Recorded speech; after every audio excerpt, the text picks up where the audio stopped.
ముఖ్యమంత్రి గారు రెగ్యులర్గా మాది రివ్యూ చేస్తూ ఉంటారు అధ్యక్ష. జిఎస్టీ కలెక్షన్స్ ఎట్లా ఉన్నాయి ఏంటి అని. బికాజ్ ఒక సైడ్ అది ఇండికేషన్ ఆఫ్ ది ఎకానమీ, రెండో సైడు మేము ఇచ్చినటువంటి సంక్షేమ పథకాలను నిలబెట్టుకోవడానికి ఇక్కడ స్ట్రీమ్ ఆఫ్ ఇన్కమ్ తగ్గకూడదు అధ్యక్ష. సో మా అధికారులకు ఢిల్లీ నుంచి కాస్త సమాచారం వచ్చి ఇదిగో ఈ ప్రోడక్ట్లు దాదాపు 470 ప్రోడక్ట్లు ఆంధ్రప్రదేశ్కు సంబంధించి రెగ్యులర్గా వాడేవి ఎఫెక్ట్ అవ్వబోతున్నాయి, దీంట్లో ఇంత మేరకు తగ్గుతుంది అనేటువంటిది వచ్చినప్పుడు వర్కౌట్ చేసి దాదాపు ఒక 8,000 కోట్ల రూపాయలు మినిమంగా నష్టపోతుంది ఆంధ్రప్రదేశ్ అనేటువంటిది ఒక అంచనాకు వచ్చారు అధ్యక్ష.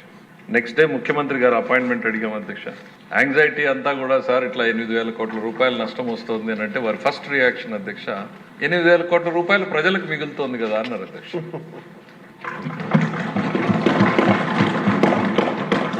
ఒక ఆస్పెక్ట్ ని రెండు కోణాల్లో ఎట్లా చూడొచ్చు అనడానికి ఇంకా అయిపోయింది అధ్యక్ష. అంటే అక్కడతో వారి మైండ్ ని చాలా స్పష్టం చేసి చాలా ఈజీగా 8,000 కోట్ల రూపాయలు బెనిఫిట్ జరుగుతుంది కదా, లేదు ఇంప్రెస్ చేసేటువంటి ప్రయత్నం రకరకాల రూపాల్లో జరిగినప్పుడు కూడా ఆయన చాలా ఉందాకంటే that's where is experience and maturity comes in to implementation అధ్యక్ష. ఈ రాష్ట్ర ప్రజలకు తెలియాలి అధ్యక్ష.